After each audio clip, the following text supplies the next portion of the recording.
On this Sunday night, Ontario reports its highest number of COVID-19 cases ever.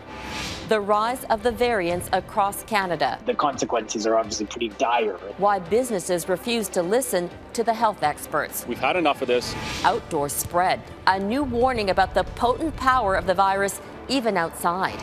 Boosting Singh's profile. The NDP's pre-election strategy.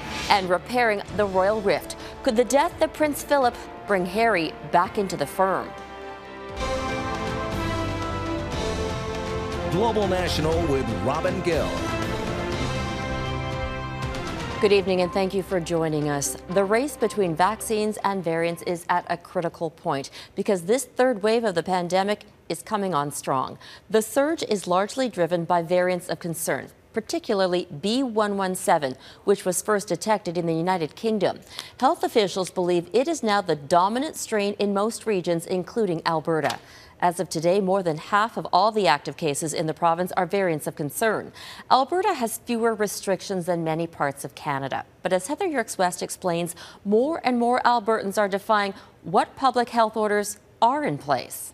On the first Sunday since RCMP erected a barrier around the Grace Life Church outside Edmonton, a crowd of hundreds gathered in protest. The church had been defying public health orders for months. Earlier in the day, a convoy of supporters set off from Calgary. By midday, the peaceful protest took a turn when a small number of people charged the barrier, tearing portions of the fence down. Just one of several recent acts of defiance against public health orders. On Tuesday, the Alberta government ordered an end to indoor dining, but by the weekend, places in Calgary, Edmonton, and parts in between were refusing to close their doors. I just don't see the reasoning for it, and if I close again, I may never open again. We've had enough of this. It's not sustainable. We don't like where this is going. We cannot survive if we do another lockdown. My staff cannot survive. The reality is variants of concern are fueling exponential growth in Alberta. The B.1.1.7 variant is now considered the dominant strain in the province, while the even more highly transmissible P.1 variant is spreading fast. On Friday, Calgary had 13 reported cases. By Saturday, that number had grown to 70. Restaurants, gyms, churches, they've all been associated with large-scale transmission events. That's the reality. So, it's imperative that again, those settings are mitigated as much as possible. Alberta's premier, under pressure from more than a quarter of his caucus to open the economy further, has said that more restrictions could be necessary if current measures don't turn things around. Speaking on Saturday, Jason Kenney urged supporters of the Grace Life Church to take the virus seriously. My message to people of faith in particular would be, if you believe in the sanctity of human life, please act accordingly. But once again, this faith community remained defiant, though for the first time in months, its service was held outdoors. Heather Yourex-West, Global News, Calgary. Nowhere is the situation more dire than in Ontario. It is the epicenter of the pandemic in this country. And today, more troubling news. The province shattered its daily record for cases of COVID-19. More than 4,400 new cases were reported in Ontario today, the most ever in a single day. Trying to limit exposure to the virus has become a tricky part of our everyday lives. No environment is 100% safe. And as Katherine Ward explains, one frontline doctor believes his patient got sick from the virus by being outside. The risk of transmission outdoors is very small, but not zero, so it needs to be considered. That consideration played out in an Ontario hospital this week. Critical care physician Dr. Brooks Follis posted on Twitter about a patient who was diagnosed with COVID-19 after a backyard gathering. The patient told Follis how he thought outdoors is always safe. Virus will clear rapidly, but that doesn't mean it was never there. So if you spend an extended period of time in close proximity outdoors, you still are at risk of transmission. Experts agree masks and physical distancing add more layers of protection. But some doctors say they're worried that by making examples of large crowds at parks or stores, it could lead to unintentional consequences. What we're looking for is drivers of transmission, and being outdoors is not something that's going to really increase hospitalizations down the road. So I worry that by stigmatizing outdoor gatherings, that we're going to We're going to force those gatherings indoors, and that would be the worst case scenario. When it comes to what is allowed for outdoor gatherings, the rules differ across the country. In Quebec and regions where special emergency measures apply, private indoor and outdoor gatherings are, for the most part, prohibited. In Ontario, a province-wide stay-at-home order remains in effect. Outdoor gatherings are limited to 5 people as long as physical distancing is maintained. And in Alberta, outdoor social gatherings are limited to 10 people with physical distancing. Experts say one of the best things you can do is have a plan in place with people in your household before heading outside. Important to identify what your deal breakers are before you're outdoors in scenarios you might not anticipate. And knowing those deal breakers ahead of time make it very easy for you to enter and exit situations to ensure that you can keep yourself safe. Katherine Ward, Global News, Toronto. Canada's most popular ski resort, Whistler, is one of BC's COVID-19 hotspots. It accounts for 22% of the province's cases involving the P1 variant. Now, the BC government has launched a mass immunization campaign for the community. The vaccination pool has been opened up to all adults living and working in Whistler. The resort was ordered closed at the end of March after it was determined that travelers from other parts of the country brought cases of the virus to the area. Between January and April, there were over 1,500 confirmed cases of COVID-19 in the community. The New Democrats have resoundingly endorsed their leader, Jagmeet Singh. Singh is at the center of a multi-million-dollar ad to boost the fortunes of the party. It's part of the strategy to get ready for the next election. For the past 3 days, the party met for its national convention. But as David Akin reports, much of it was bickering about how the Liberals are poaching NDP ideas. New ads from Jagmeet Singh's NDP, part of a multi-million-dollar ad buy on TV stations in BC and Ontario, aimed at boosting the party's fortunes while taking a strip out of Justin Trudeau's Liberals. Those are the messages we want people to know. We're on their side, and the Liberals have shown again and again that they've sided with the ultra-wealthy. During the Liberal convention, which ended Saturday, Liberals boasted about all they had done to help Canadians through the pandemic.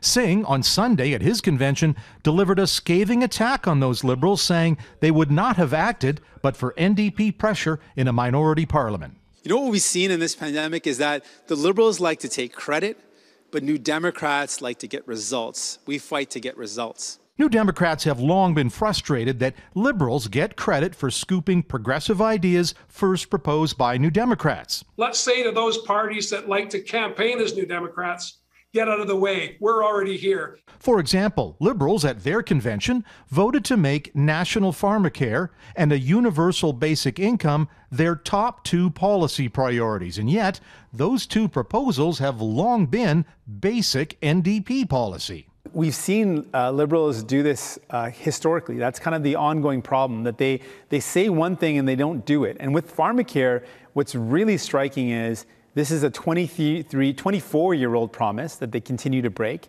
Singh also had some harsh words about the Conservatives today, but with his convention speech and with those TV ads, the NDP are making it crystal clear that in this pre-election season, the NDP are taking dead aim at the governing Liberals. Robin? No surprise there. David Akin in Ottawa. Thanks, David. Church services across the United Kingdom included tributes to the late Prince Philip. The prayers highlighted his years at the Queen's side and the decades of service to the Commonwealth. Philip lived a long life, 99 years, but his children say that still didn't prepare them for his death. Our Europe Bureau Chief Jagmeet Singh continues our coverage from Windsor tonight. Loss is loss.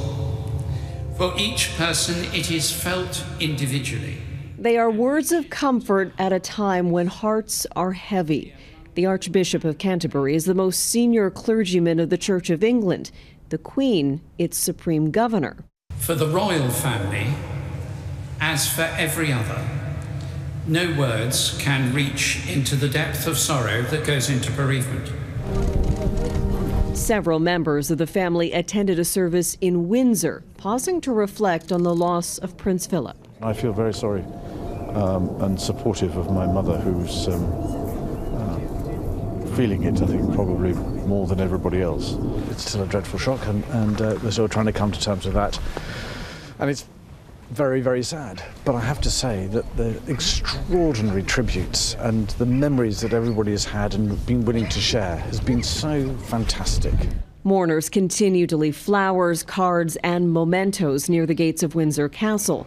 Prince Philip's coffin rests inside the castle's private chapel.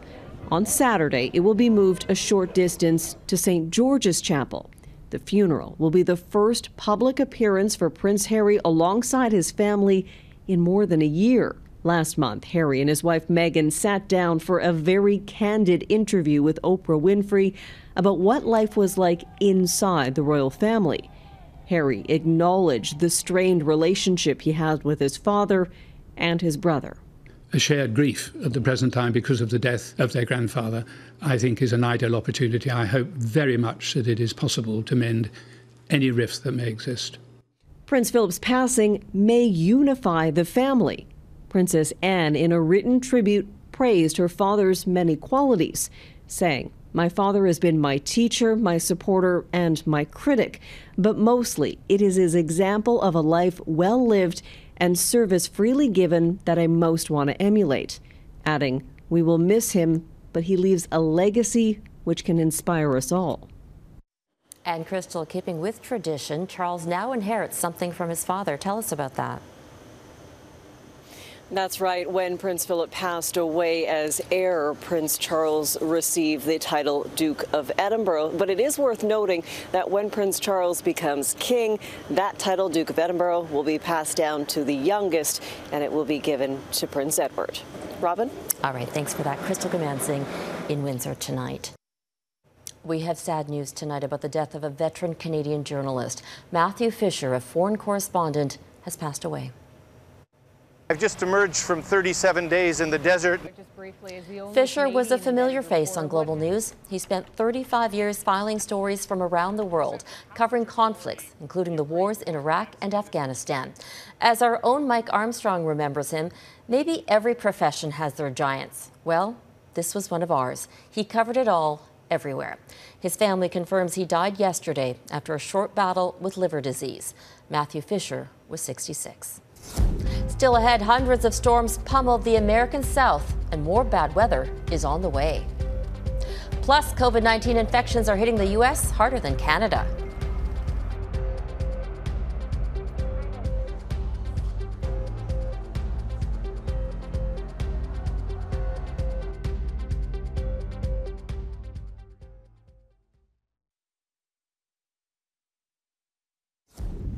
Wow, look at that.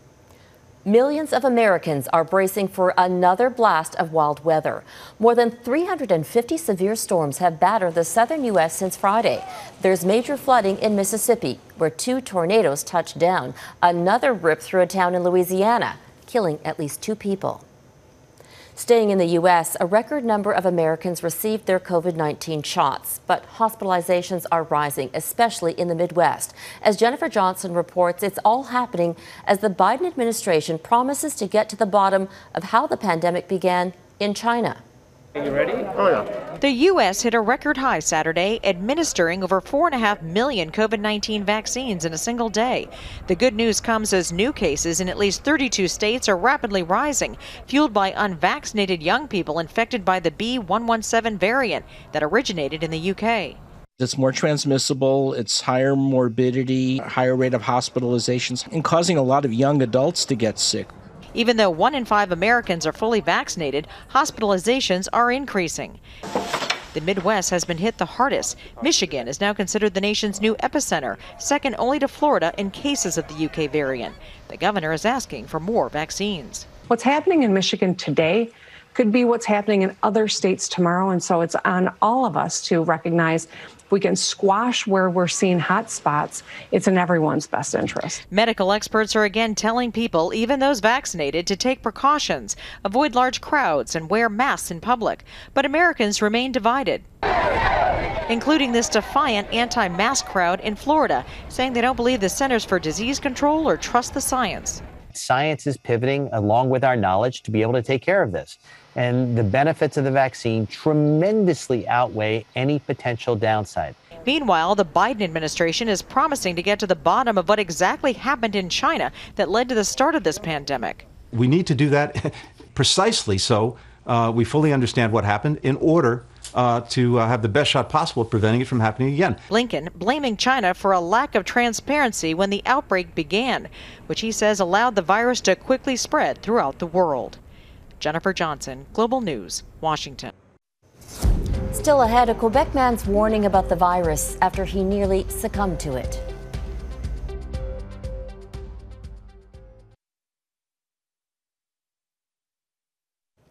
A Quebec man and his family endured a terrifying experience. He was so sick with COVID-19 that he spent months in hospital. He almost didn't make it.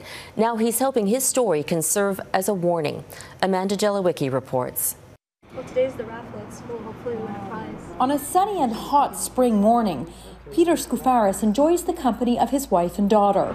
So I could make them French toast with blueberries. He savors spending time with them, knowing just a few months ago his life was in danger, his body racked by COVID-19. It's like a roulette in the casino. You could get a very simple dose, or you can get what I got. And I never wish it on anybody. Last Christmas, 65-year-old Peter contracted COVID. His 3 children weren't worried. Their dad was healthy and athletic. But within a few days, Peter deteriorated, struggling to breathe. It was like lightning speed, the change. Admitted to the ICU, doctors placed him on a ventilator and in a coma while his body broke down. It just happened so quickly, and it was, I think, like the worst day of our lives. He developed blood clots, double pneumonia, and myriad other health problems as he lay unconscious for 5 weeks, fighting for his life. It didn't look very good. It was in very bad conditions. It was devastating. It was very difficult. It was quite unbelievable. We couldn't really grasp what was happening. Peter's family never gave up hope he would recover, and slowly he did. Nurses helped him walk again after losing 40 pounds. In all, Peter spent almost 3 months in hospital. Doctors never able to explain why COVID attacked him so savagely. He has great lungs. How is this happening? And they just said it was a big viral load. When Peter finally left the hospital, relieved ICU staff clapped as he left. He now faces a long road to recovery. A true family man, he believes the support of his loved ones helped him survive. I don't think I could have went through it without them. Yes. Peter says he has much to look forward to. I want to hug my kids and I want to hug my grandkids. That's the first thing. And, of course, I would like to play a round of golf. A remarkable tale of survival and a reminder just how dangerous COVID can be. Amanda Jelowicki, Global News, Montreal. Up next, the path to the cosmos, how one Canadian choreographed ballet and science together.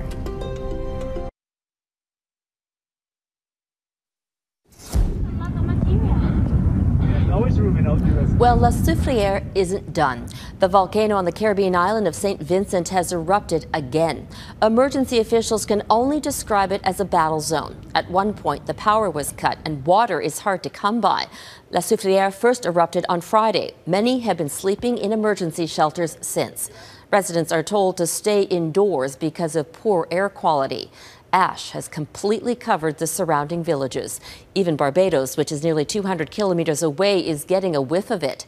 Scientists believe there will be more eruptions for days or even weeks. When it comes to reaching for the stars, countries like the U.S. and Russia usually take the lead in space exploration, while Canada takes a back seat. So what can Canadians do to put their mark on the cosmos? Mike Drolet looks at the path to space. For the longest time, Shamira Andres thought her future was on the stage. Dancing was her singular passion until her high school class went to Canada's Wonderland to take measurements on a roller coaster. She eventually had a choice between the top schools for dance or science. Today, she's working as a young graduate trainee at the European Space Agency, so you can deduce the path she chose.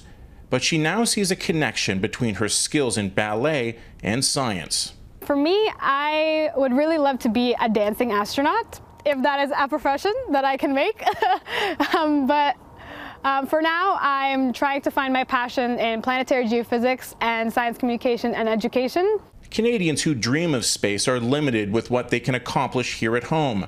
The Canadian Space Agency chooses our future astronauts. But to take part in a mission to Mars or fly to the moon, the only option is to go elsewhere. Montreal's Farah Alabay was interested in the Mars rover program, so she got a job with NASA in California. Today, she's part of a large team behind the first attempt to fly a helicopter on another planet. Canada does have a robust aerospace industry, but the majority of its focus is on designing and manufacturing parts for planes and helicopters here on Earth. Recalibrate the ESC. Where Canada does excel is in education. McGill professor Ina Scharf's research into autonomous vehicles and space debris attracts international students who will likely leave Canada after they graduate. I hope that they'll come back eventually. I hope they'll start companies or come and work for the companies that we have here. Andres is currently working in the Netherlands and plans to go to France for her PhD. After that, who knows? She likes to say there's no linear path to space. No matter where she goes, she's certain of one thing: there will be Canadians along the way. Oh my gosh, I think we build each other up together, honestly. And even though we might not know each other personally, that community in space is very, very inclusive. I feel that I found my people. Mike Drolet, Global News, Toronto. You can watch and read more about this story at globalnews.ca/thenewreality. And that is Global National for this Sunday night. I'm Robin Gill. Tonight, your Canada is Agassiz, BC. We would love to see your corner of the country, so please keep sending your photos to viewers@globalnational.com. Thank you for watching. Donna Friesen will be back at the anchor desk, and I'll see you next weekend. Have a great night.